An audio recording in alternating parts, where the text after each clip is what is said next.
સુરત શહેરમાં તસ્કરોએ મોટા વરાછામાં કેન્સર પીડિત કેબિનના તાળા તોડીને ચોરી કરી. 3 દીકરી અને પત્ની સહિત 5 સભ્યોના પરિવાર પર આભ તૂટ્યું. સીસીટીવીના આધારે પોલીસે તપાસ શરૂ કરી.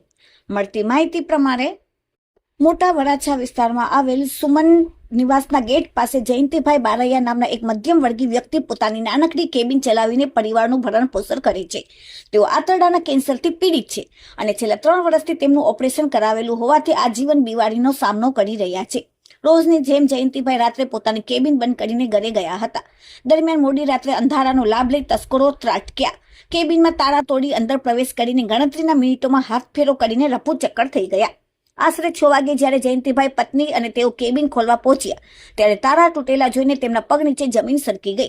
તપાસ કરતા માલુમ પડ્યું કે કેબિનમાં વેપાર વધારવા માટે ફ્રીજ ખરીદવાના આશયથી જયંતિભાઈએ ગલ્લામાં ભેગા કરી રાખેલ 14,200 રૂપિયા રોકડા, અંદાજે 5,000 રૂપિયાનો કિંમતનો માલ સામાન, વિમલ, તાનસાન વગેરે ચોરી કરીને ભાગી ગયા.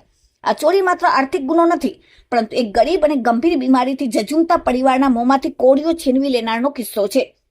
જયંતિભાઈના પરિવારમાં તેમની પત્ની ઉપરાંત 3 દીકરીઓ છે. 5 જણાને પરિવારના શિક્ષણ, ઉછેર અને ઘરના રોજના જીવન નિર્વાહનો સંપૂર્ણ આધાર આ નાનકડી કેબિન પર નિર્ભર છે. ઘટનાની ગંભીરતાને ધ્યાનમાં લઈને ઉત્તરાયણ પોલીસે તાત્કાલિક જયંતિભાઈ બારૈયાની ફરિયાદ નોંધી કાયદેસર કાર્યવાહી હાથ ધરી. પોલીસની એક વિશેષ ટીમ ઘટના સ્થળે દોડી આવી અને સુમન નિવાસ તેમજ આસપાસના વિસ્તારોમાં લાગેલા સીસીટીવી ફૂટેજ મેળવીને તસ્કરોને ઝડપી પાડવા માટે ચક્રો ગતિમાન કર્યા. Bureau report, daily India TV, Surat. મારું નામ જયંતિલાલ પોપટભાઈ બારૈયા. જયંતિભાઈ, શું ઘટના બની હતી? ઘટના એવી બની છે કે સવારે હું ગલ્લો ખોલું બરાબર 6 વાગે, એટલે પહેલાં મારા ઘરના આવ્યા કે ભાઈ આવીને જોયું હતા કે ગલ્લો તૂટેલો હતો બરાબર. એટલે હું આવ્યો હતો, મેં આવીને ખાલી કાંઈ કોઈ વસ્તુ કરી નથી, એમને નથી છે. મેં જોયું બધી વસ્તુ, આમ નજર મારી એટલે જે સામાન હતો એ બધો લઈ ગયા ને પૈસા હતા એ પૈસા ગલ્લામાંથી લઈ ગયા. જયંતિભાઈ, તમે છેલ્લા ઘણા વર્ષોથી બીમારીથી લડી રહ્યા છો અને એ બાબતે તમે શું કહેવા માંગો છો અને તમારે ઘરે કેટલી દીકરીઓ છે? મારે હું છેલ્લા 3 વર્ષથી મારા દ્વારા કેન્સર આંતરડાનું ઓપરેશન કરાવેલું બરાબર. એટલે આ મારે આજીવન છે અને મારે હાલમાં અત્યારે 3 દીકરી છે અને પોતે અમે 2 માણા, એટલે અમે 5 જણાનું ગુજરાન મારું આમાં હાલે છે.